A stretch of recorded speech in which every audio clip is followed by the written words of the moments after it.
So students, today we'll start with our new topic, that is spectroscopy.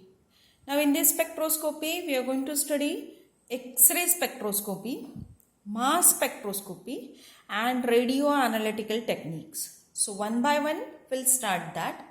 Today very first we'll start with the X-ray. So I think you all are familiar with the X-ray because many times we have used X-rays in especially as the medicinal uses as a X-rays. So but where in chemistry we can use these X-rays, that we are going to study in this topic. So mainly X-ray methods are classified into three main categories, that is X-ray absorption spectroscopy, or also known as X-ray absorption method, then X-ray fluorescence method and X-ray diffraction method.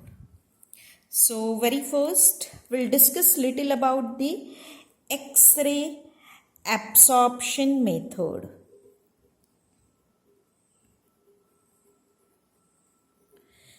Now in this method, a beam of X-ray is allowed to pass through the sample, and what will happen whenever the beam of X-ray is allowed to pass through the sample, the fraction of X-ray will absorb.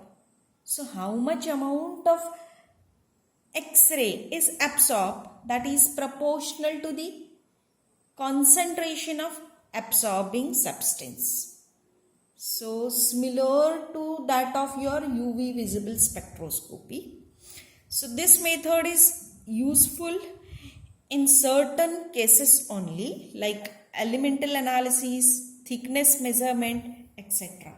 So as compared to other techniques, this X-ray absorption method is the least used.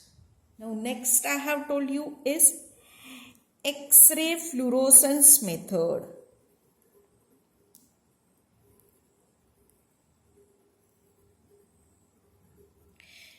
Now in X-ray fluorescence method, X-rays are generated within the sample by measuring the wavelength and intensity of generated X-rays. Qualitative and quantitative analyses can be done. So this method is non-destructive and frequently requires very little sample preparation before analysis. So therefore this is used. Next is, I think you are familiar with the next, that is X-ray diffraction method. In your SY or TY, you might have heard about this X-ray diffraction method. So this method is based on the scattering of X-rays by crystals. By this method, we are able to identify the crystal structure of various samples. So in this way, mainly X-ray, you can say that spectroscopic method are classified. Now next we have to discuss, that is how the X-rays of originated. So we'll discuss about the origin of X-rays. How the X-rays are produced, especially we have to discuss. So we are not going to discuss about the instrumentation part. Very first, we'll discuss about the theoretical part of this. So as we know, in electromagnetic radiation spectrum, the X-ray region is about 0.1 to 10 Armstrong unit. For our use or for analytical purpose, the range is from 0.7 to 2 Armstrong unit. So we are interested in this X-ray range, 0.7 to 2 Armstrong unit. Now how the X-rays are generated, that we'll discuss. When high velocity electrons impinges, or you can say that interacts with the metal target, at that time the X-rays are generated. So what exactly happens, that I'll tell you. So for that, I'll draw the structure of atom. So as we know, this is a nucleus, and around the nucleus there are the shells of electrons. So we'll consider this as a nucleus, and these are the shells around the nucleus where the electrons are there. Now when fast moving electron, or you can say that any fast moving particle, generally it's an electron, strikes to an atom, as it is a fast moving. So what will happen? It will not remove the electron from the outermost orbital. Instead of that, it will strikes to the inner orbital. Okay. So it removes the electron from one of the inner shell of that atom. Now what will happen? Due to loss of inner shell electron, the outer shell electron will fall into the vacated orbital with emission of X-rays. So energy of emitted X-ray photon is equal to the difference between the two levels involved. So as we know, this is a nucleus. So this is K shell, L shell, M shell. So what I have told you that when fast moving particle say strikes to the K shell, what will happen? Due to this striking, the electron which is present in the K shell will be removed. So as electron is removed, this will be your vacated space of the K shell. Now these vacated shell of K shell will be filled by your L shell. So L shell electron will jump, that is outer shell electron will jump. When it jumps, at that time the energy of definitely outer shell is higher than the inner shell. So when the electron jump from the outer shell to the inner shell, its energy lowers. And as its energy lowers, the excess energy is emitted out, and that is in the form of X-ray. So in this way, the X-rays are generated. So suppose K shell loses its one electron, it is replaced by the electron from the L shell. Okay. So resulting X-ray is termed as K-X-ray. It is termed as K-X-ray, and its energy is given as E dash K is equals to EL minus EK, where EL indicates energy of L shell while EK indicates energy of K shell. So this is known as a K-line X-ray. So these K-line have been further divided into K-alpha or K-beta X-ray depending on whether the electron falling into the K shell comes from the closest shell, that is closest K shell, L shell, or the next shell, that is whether it is coming from L shell or whether it is coming from M shell. So similarly, you will get also L series X-ray. How you will get L series X-ray? Suppose the electron is ejected from the L shell. So there will be a vacated space in the L shell. What will happen? The electron from the M shell will jump into the L shell, and at that time the energy is released, which is in the form of X-ray, and that is in the form of L X-ray. So again, L lines will have been further divided into L alpha or L beta X-ray depending on whether the electron is coming from the closest shell or next nearest shell. So in this way, you will get K series X-ray or L series X-ray. If an electron is dislodged from the K shell and if it is replaced by the electron from the L shell or M shell, the electron would emit the X-ray having the energy which is given as mu equals to EL minus EK upon H. As we know, H mu equals to energy. So, it is given as mu equals to EL minus EK upon H, where H is your Planck's constant. So, line originating from the transition between L and K shells are termed as K lines. These are L lines. The slight difference in the energy level, that means in L, again this is second shell, so there will be S and P orbitals. So whether the electron is from S orbital or P orbital, then it is termed as K alpha 1 or K alpha 2. Suppose if it is from M shell, then it will be K beta, and in K beta also K beta 1, K beta 2, and so on. Okay, so this will depend on whether the electron is from which of the subshell.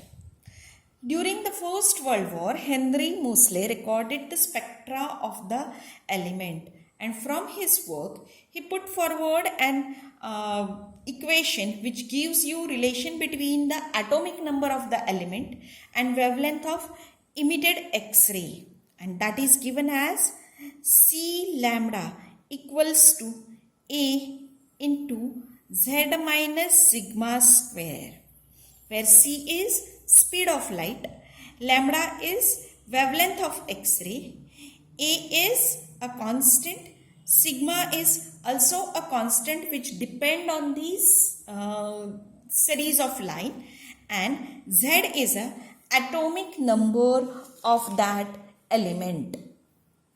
So this is about origin of X-ray. Hope that you understand. Okay, so we have K series and L series X-rays.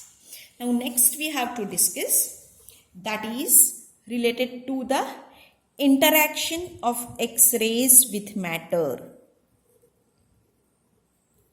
Interaction of X-rays with matter. So when X-rays interact with matter, three different type of interactions are possible. That is absorption, scattering, and diffraction. So very first we'll discuss about the absorption. If a beam of X-ray is allowed to pass through the matter, it loses energy. Okay, so it may be partially by scattering and partially by true absorption. So in X-ray absorption, the electrons of element absorb energy from the rays, X-rays, and they get excited. Okay, so what will happen? These excited electrons start emitting the secondary radiation, which is a characteristic of that atom. Is it clear to you? What will happen? When X-rays fall on the matter, the electrons present in the matter will start exciting. Now these always, whatever the excited state, that is for a fraction of time. So immediately these excited electrons will start emitting the secondary radiations, and these secondary radiations are the characteristics of those atoms. These absorption of X-rays follows the Boses law, which is given as I equals to I0 e raised to mu LP, where I0 is very first intensity of incident X-ray. I is intensity after passing through the absorbing sample. Then L is thickness of material in centimeter.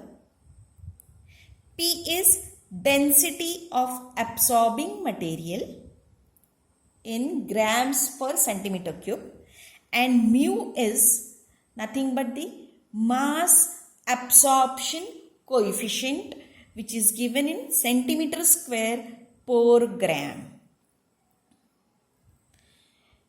So the mass absorption coefficient of an element is nearly independent of physical state of absorber, but it decreases with decreasing wavelength of X-ray. So this mu is given as Cn by A into Z raised to 4 lambda raised to 3 into lambda raised to 3, where C is proportionality constant, N is Avogadro's number, A is atomic weight of absorbing element, Z is atomic number of absorbing element, and lambda is wavelength of X-ray. So this equation becomes more accurate as Z and lambda increases, because then scattering becomes less important when Z and lambda increases. So if we plot a value of mu against lambda, the curve is obtained. So whatever the curve obtained, that is expected that we should get a smooth curve, but we doesn't get such a smooth curve. Instead of that, the curve shows the number of discontinuities.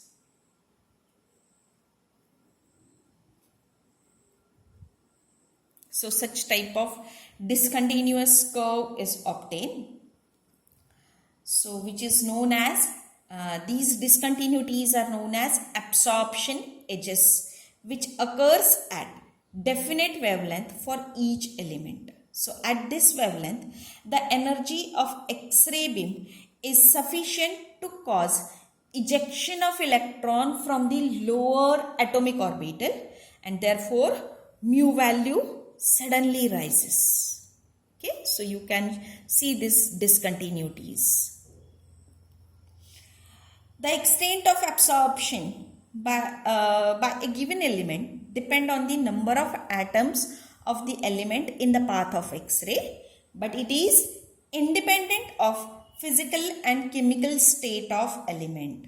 So this we can explain, that is, amount of absorption is given by the number of say, suppose we'll take an example of, I have a sample of iodine. So amount of absorption is given by the number of iodine atoms, that will remain same whether we take iodine as a gas or iodine as a liquid or iodine as a solid or iodine as a compound, that is in any molecular form like NaI or any other.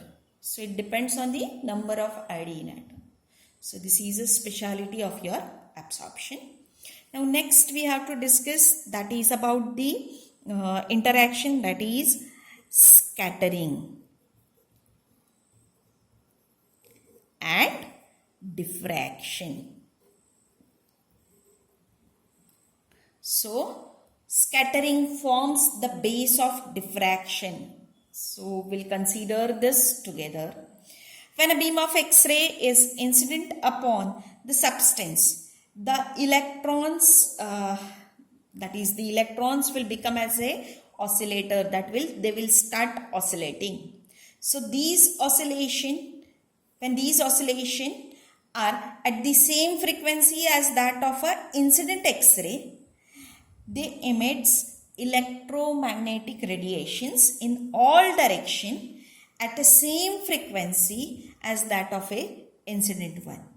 So the these scatter waves coming from the electrons which are arranged in a regular manner in a crystal lattice, so they travels in a certain direction. So these waves undergo the constructive interference, and when such constructive interference is there, at that time they are said to be diffracted radiation. So every crystalline substance scatters the X-rays in its own unique diffraction pattern, producing a fingerprint of its atomic or its molecular structure. So this is a speciality of diffraction. I'll repeat it again, listen carefully. When X-rays strike on the matter, say that matter is in the form of crystal, then what will happen? When X-rays strikes with the matter, the electrons which are present in that will start oscillating. When they start oscillating, what will happen? They will start emitting something.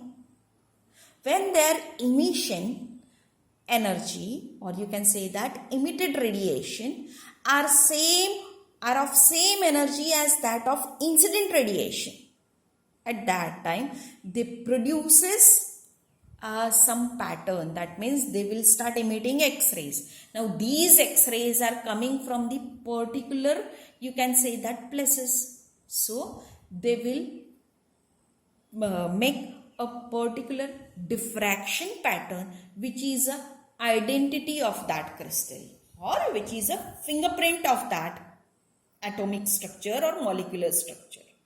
So these conditions are governed by the Bragg's law. You might have studied this Bragg's law in your SY and TY. Okay. So this diffracted beams are often referred as reflections. So constructive interference of reflected beam emerging from the two different planes will take place if the difference in the path length of two rays is equal to the whole number of wavelength. So how this Bragg's law is explained? So for that we'll see this diagram. So these are nothing but the crystal planes.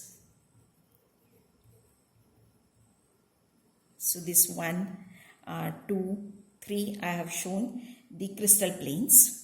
These are the X-rays. So these are the incident X-rays. And these are the reflected X-rays.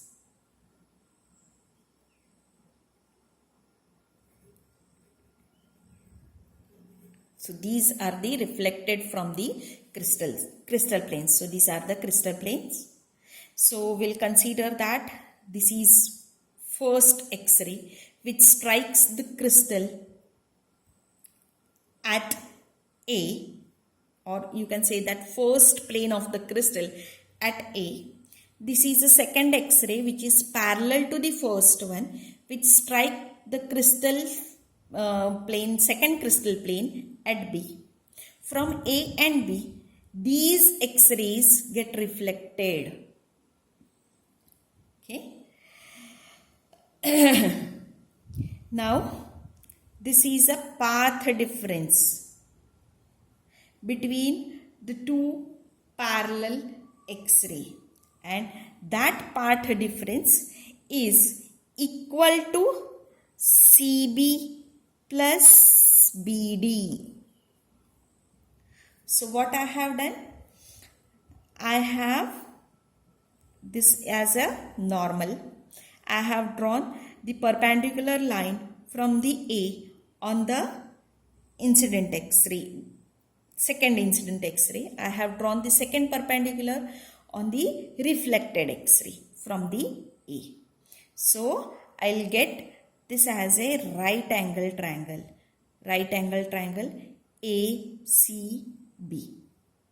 Now, we have to find out the extra distance travelled by the second ray, that is CB plus BD, because up to this the both rays will travel same distance. Up to from this again both rays will travel same distance. So this much distance is travelled by the second ray is more. So that we are going to find out.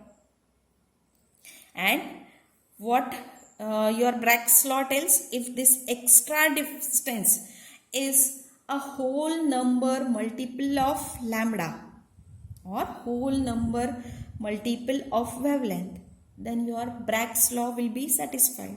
So we are going to find out this extra distance. So we'll consider that when X-ray strikes to the crystal, it makes the angle theta. So suppose these two are parallel, this will also makes the angle theta.